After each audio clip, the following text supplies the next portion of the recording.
तर आज आपण करूया शेपूची भाजी। त्यासाठी आपल्याला लागेल शेपू।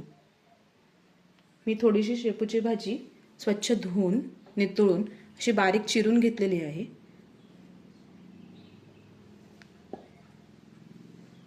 4 ते 5 हिरव्या मिरच्या छान बारीक चिरून घेतलेल्या आहेत। 7-8 लसणाच्या पाकळ्या ठेचून घेतलेल्या आहेत। थोडी मुगाची डाळ भिजवलेली आहे, अर्धा तास भिजवली तरीही चालेल। शेंगदाणे जाडा कूट केलेला आहे आणि चवीप्रमाणे मीठ।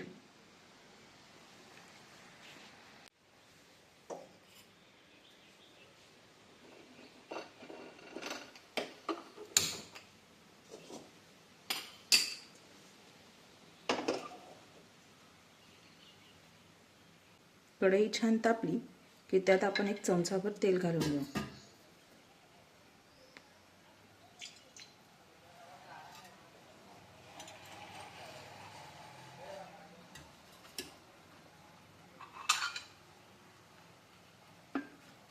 तेल गरम झालं की या गरम तेलात बारीक चिरलेली लसूण आणि मिरची टाकून घेऊ।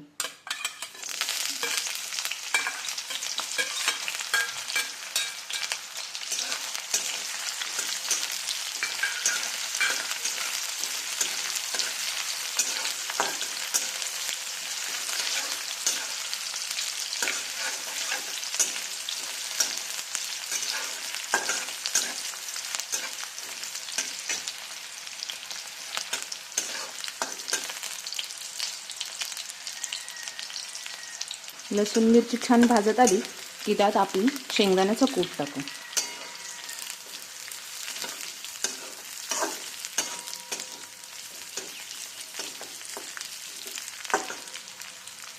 सोबतच भिजवलेली डाळ।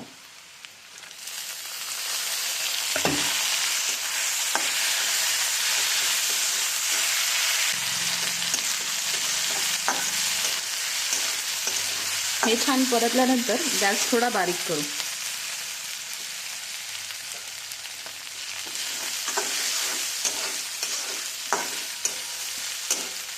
आता त्यात टाकू आपला शेपू।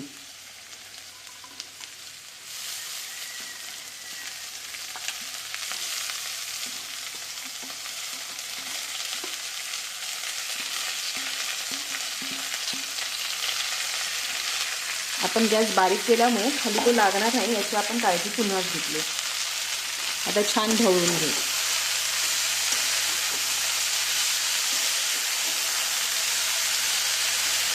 शेपू, मेथी अशा सगळ्या हिरव्या भाज्या आपण जर झाकण न ठेवता शिजवल्या तर त्या छान चवीला रुचकर आणि त्यांचा कलरही बदलत नाही।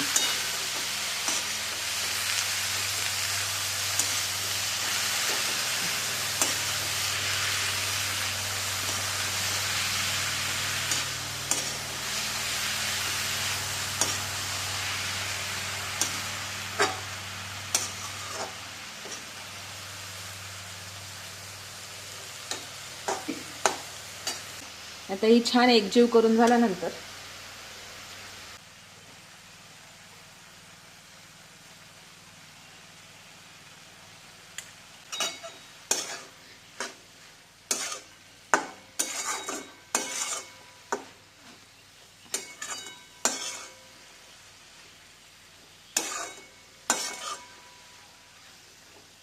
झाकण न ठेवता अशीच वाफवून घेऊ आपण।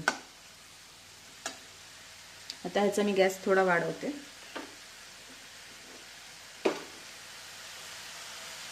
मीठ टाकल्यानंतर आपली भाजी असं पाणी सोडते। हे पाणी आटेस्तोवर आपली भाजी पूर्णपणे शिजून येते। ही झाकण न ठेवता शिजवल्यामुळे अशीच तिचा कलरही हिरवा राहतो।